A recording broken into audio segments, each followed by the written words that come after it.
अस्सलामुअलैकुम, welcome to my YouTube channel. तो आज का जो हमारा टॉपिक है वो है रेड ब्लड सेल्स, जिसको हम एरिथ्रोसाइट्स भी कहते हैं। तो देखते हैं इसके इंट्रोडक्शन से। और सबसे पहले अगर हम इसकी अपीयरेंस की बात करें तो red blood cells are biconcave disc. ये एक डिस्क होती है जो कि बाइकनकेव इन नेचर होती है। दे हैव नो न्यूक्लियस और साइटोप्लाज्मिक ऑर्गेनेलीज। सो ये क्या होते हैं, ये ए न्यूक्लिएट होते हैं, मींस कि इनके पास कोई न्यूक्लियस नहीं होता और ना ही कोई साइटोप्लाज्मिक ऑर्गेनेलीज होती हैं। बॉडी में जितने भी सेल्स हैं उनके पास क्या होती हैं, साइटोप्लाज्मिक ऑर्गेनेलीज होती हैं। जैसे हमारे ऑर्गन्स होते हैं बॉडी के डिफरेंट फंक्शंस को परफॉर्म करते हैं, इसी तरह हमारे सेल्स के पास भी ऑर्गेनेलीज होती हैं जो उसकी फंक्शन को परफॉर्म करती हैं। लेकिन रेड ब्लड सेल्स में ना तो न्यूक्लियस होता है और ना ही ऐसी कोई ऑर्गेनेलीज होती हैं। अगर न्यूक्लियस नहीं है तो इसका मतलब यह है कि हमारा रेड ब्लड सेल्स खुद डिवाइड नहीं हो सकता। They contain red colour pigment called haemoglobin. Red blood cells का कलर जो रेड होता है वो किसकी वजह से होता है, बिकॉज एक पिगमेंट होता है हमारे रेड ब्लड सेल्स में जिसको हम हीमोग्लोबिन कहते हैं। आगे है इसके फंक्शंस। अगर हम देखें तो हमें पता है कि हमारे ब्लड में 99% रेड ब्लड सेल्स होते हैं, उसका मेन कंपोनेंट होता है। और ब्लड का क्या मेन फंक्शन है, ट्रांसपोर्टेशन ऑफ गैसेस, कौन सी, oxygen and carbon dioxide, between lungs and body. Lung से बॉडी में आता है ऑक्सीजन, मीन्स कि तब हमारे रेड ब्लड सेल्स ऑक्सीजन को ट्रांसपोर्ट कर रहे होते हैं और बॉडी से लंग्स में लेके जाते हैं कार्बन डाइऑक्साइड को। और इसके अलावा एक और फंक्शन हमारे ब्लड में हीमोग्लोबिन का है बफर, कि वो उसकी पीएच को मेंटेन करके रखता है। नेक्स्ट अगर हम इसके स्ट्रक्चर को देखें तो human erythrocytes are 7.5 micrometre in diameter and 2.6 thick at the rim and 0.8 thick in the centre.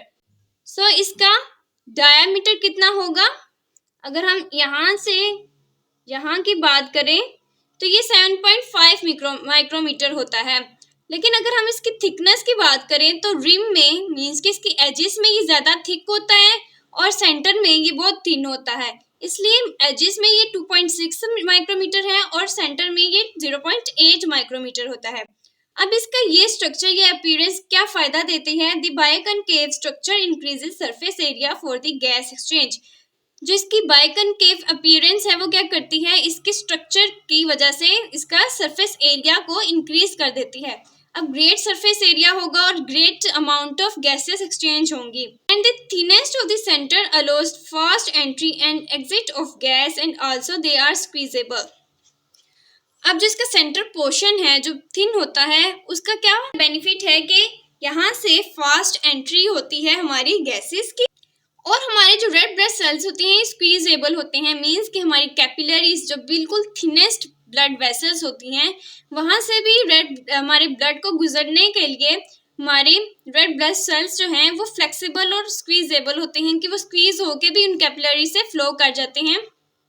Next है आरबीसीज का काउंट मेल और फीमेल में कितना होता है। मेल्स में 4.1 से लेके 6 मिलियन पर माइक्रोलीटर प्रेजेंट होते हैं और फीमेल में 3.9 से लेके 5.5 मिलियन पर माइक्रोलीटर होते हैं। लेकिन चिल्ड्रन में जो आरबीसीज की प्रोडक्शन है वो ज़्यादा होती है और with the passage of age वो कम होती जाती है। यहाँ तक था रेड ब्लड सेल्स का इंट्रोडक्शन, उसकी अपीयरेंस, उसका स्ट्रक्चर। अब नेक्स्ट हम देख लेते हैं उसकी फॉर्मेशन, कि हमारी बॉडी में रेड ब्लड सेल्स कैसे फॉर्म किए जाते हैं। तो कोई भी ब्लड सेल्स हों तो कहाँ पे फॉर्म होते हैं, मेनली वो फॉर्म होते हैं हमारे रेड बोन मैरो में। रेड बोन मैरो प्रेजेंट होता है हमारी लॉन्ग बोन्स में, लाइक ह्यूमरस, फीमर, और इरेगुलर बोन्स लाइक स्टर्नम, उसमें रेड बोन मैरो प्रेजेंट होता है जहाँ पे हमारे रेड ब्लड सेल्स फॉर्म किए जाते हैं या बनाए जाते हैं। Then they develop to mature RBCs after going through various stages. RBCs के जो बनने का प्रोसेस है वो डिफरेंट स्टेजेस में डिवाइड किया गया है। जो उसकी डेवलपमेंटल स्टेजेस होती हैं उन सबसे पास होके हमारे आरबीसीज फॉर्म होते हैं। दे सर्वाइव फॉर 120 डेज, मीन्स कि हमारे आरबीसीज का जो लाइफ स्पैन होता है वो 120 डेज का होता है। नेक्स्ट है एरिथ्रोपोइसिस। अब एरिथ्रोपोइसिस क्या है, एरिथ्रोपोइसिस एक प्रोसेस है हमारे रेड ब्लड सेल के फॉर्मेशन का। The process of RBC development from stem cells take about 7 days is called erythropoiesis. So erythropoiesis means कि हमारे रेड ब्लड का फॉर्मेशन का जो प्रोसेस होता है ये 7 डेज का होता है और ये किससे बनते हैं? स्टेम सेल से। स्टेम सेल से या प्लूरिपोटेंट स्टेम सेल्स, ये वो सेल्स होते हैं जो कि किसी भी सेल में चेंज हो सकते हैं। मीन्स के यहाँ प्लूरिपोटेंट किस में चेंज होंगे? आरबीसीज में। इसी तरह अगर हम व्हाइट ब्लड सेल्स की बात करें तो प्लूरिपोटेंट से ही उसी स्टेम सेल से हमारे व्हाइट ब्लड सेल्स भी बनते हैं। आप इनको ऐसे भी कह सकते हैं कि ये पेरेंट सेल्स होते हैं जिनसे कोई भी किसी भी टाइप के डॉटर सेल्स बनाए जा सकते हैं। तो यहाँ पे हमने देखा कि हमारी रेड ब्लड सेल जो हैं ये स्टेम सेल से बनते हैं और इस प्रोसेस को हम कहते हैं एरिथ्रोपोइसिस और ये कितने डेज का होता है? 7 डेज लगते हैं आरबीसीज को फुल मैच्योर होने में।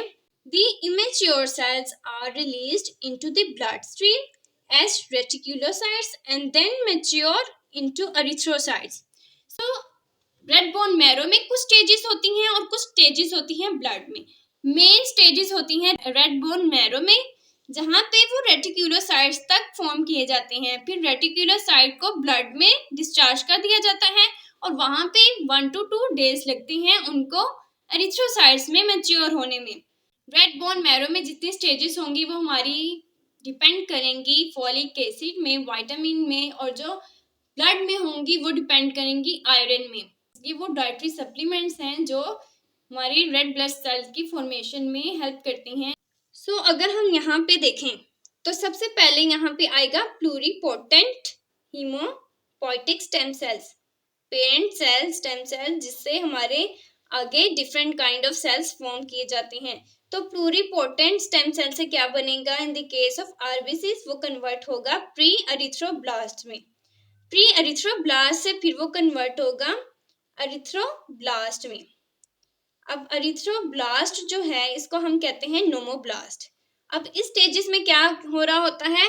बेसोफिलिक एरिथ्रोसाइट्स, फिर वो चेंज किया जाता है पॉलीक्रोमेटिक एरिथ्रोब्लास्ट में, एंड फिर वो चेंज किया होता है या कन्वर्ट होता है ऑर्थोक्रोमेटिक एरिथ्रोब्लास्ट में। इन सारे स्टेजेस में क्या आता है? हमारे रेड ब्लड सेल्स में राइबोसोम्स की फॉर्मेशन होती है। नेक्स्ट क्या होता है? उनमें हीमोग्लोबिन की एडिशन होती है और जितने भी उसमें ऑर्गेनेलिस वगैरह होती हैं वो लूज होती हैं और वो चेंज होते हैं रेटिक्यूलोसाइट्स में। और उसके अलावा फिर फर्दर चेंजेस होती हैं, फर्दर ऑर्गेनेलिस लूज होती हैं और न्यूक्लियस भी उसका लूज कर दिया जाता है और फिर वो कन्वर्ट हो जाते हैं हमारे आरबीसीज में। और जैसे ही उनका न्यूक्लियस लूज किया तो इसका मतलब कि अब हमारे आरबीसीज हैं ये खुद डिवाइड नहीं हो सकते। अगर उनकी डेथ होगी तो हमारे बोन मैरो से ही न्यू सेल्स बनेंगे, वो खुद डिवाइड नहीं हो सकते। सो हमने देख लिया एरिथ्रोपोइसिस को, हमारे रेड ब्लड सेल्स की फॉर्मेशन को, लेकिन अब हम उसकी रेगुलेशन को देखते हैं कि वो कौन सी चीज है जो हमारे रेड ब्लड सेल की फॉर्मेशन को रेगुलेट कर रही है। तो सबसे पहले इसमें आ जाती है हमारी किडनी। अब किडनी का क्या रोल है?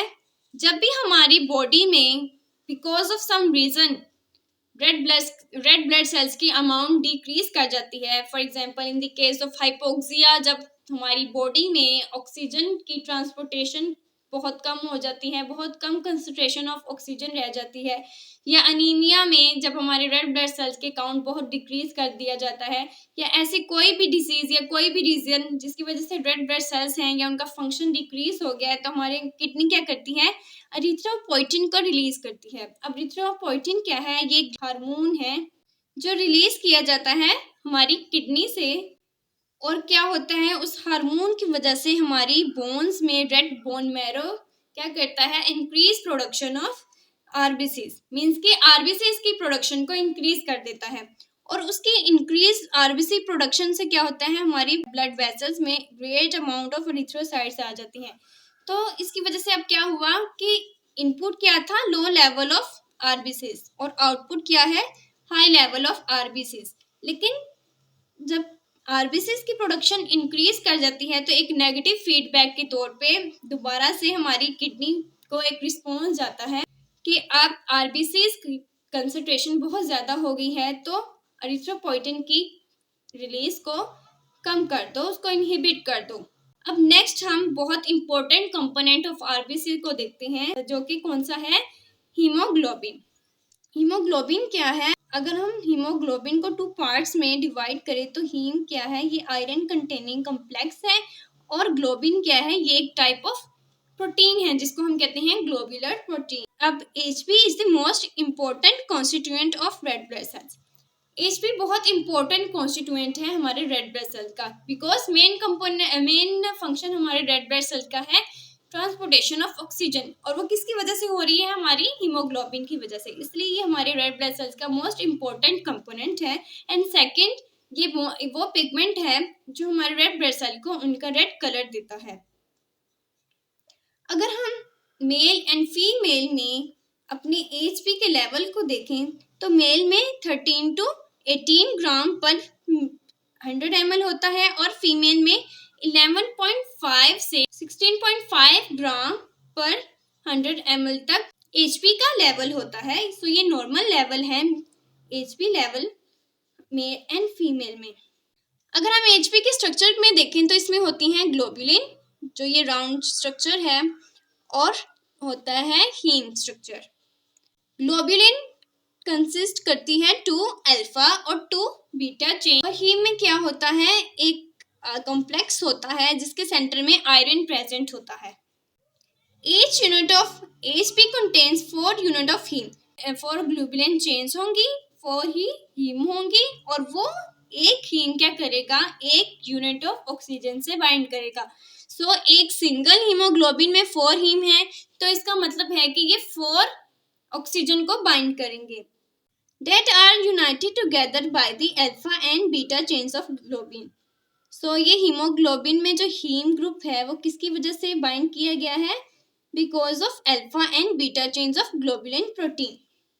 सो पहले भी जैसे मैं बता चुकी हूँ कि एक हीमोग्लोबिन में 4 ग्लोबुलिन चेन्स हैं और 4 ग्रुप ऑफ हीम्स हैं, और उन 4 ग्रुप ऑफ हीम्स में ने क्या करना है, 4 मॉलिक्यूल ऑफ ऑक्सीजन को बाइंड करना है अपने साथ।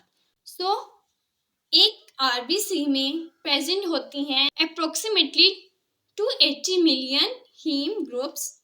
तो इसका मतलब है कि आरबीसी क्या करते हैं, over 1 billion molecules of oxygen को बाइंड कर सकते हैं। अब नेक्स्ट है destruction of RBCs. So formation of RBCs कहाँ पे होती है, बोन मैरो में। जैसे ही फॉर्मेशन होगी तो 120 डेज के बाद अब हमारे आरबीसीज क्या हो गए हैं, ओल्ड हो गए हैं। तो ओल्ड, जैसे वो ओल्ड हो जाएंगे तो लीवर में या स्प्लीन में क्या प्रेजेंट होते हैं, मैक्रोफेज।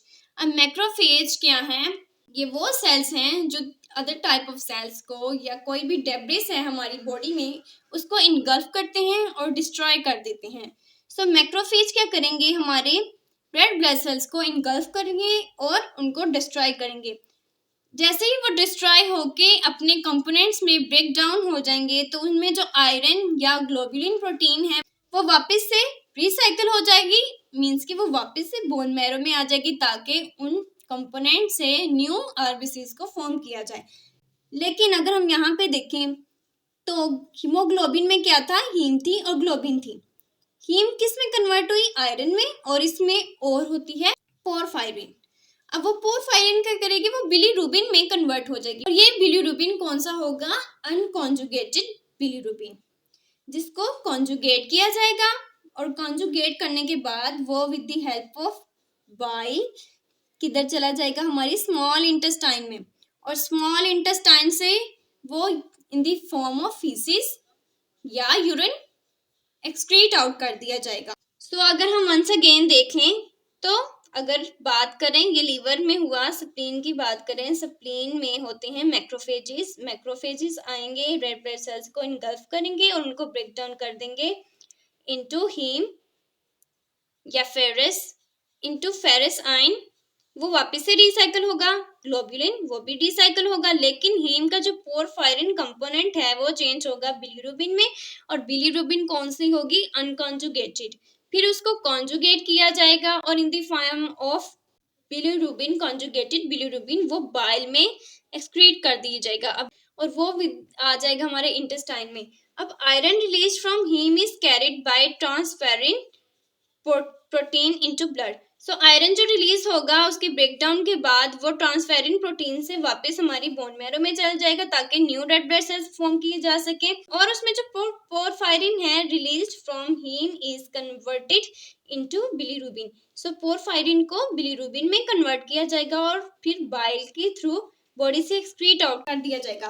अब सबसे पहले बिलीरुबिन क्या था, अनकॉन्जुगेटेड था, उसको कॉन्जुगेटेड किया गया और फिर बिलीरुबिन किस में चेंज होगा, स्टेरकोबिलिन में, और ये किसकी वजह से कन्वर्ट होगा, बिकॉज ऑफ बैक्टीरिया। अब ये फीसिस में आएगा और हमारी फीसिस में जो ब्राउन कलर होता है वो स्टेरकोबिलिन की वजह से होता है। और इसके अलावा हमारी ब्लड में कुछ अमाउंट ऑफ स्टेरकोबिलिनोजन किस में कन्वर्ट हो जाती है, यूरिबिलिनोजन में। और ये यूरिबिलिनोजन जब इन द फॉर्म ऑफ यूरिन हमारे किडनी से एक्सक्रीट किया जाता है तो जैसे ही वो एक्सपोज किया जाता है टू एयर तो वो यूरोबिलिन में कन्वर्ट हो जाता है। आई होप सो कि आपको समझ आई होगी। तो मिलेंगे नेक्स्ट वीडियो में। सो अंटिल देन अल्लाह हाफिज।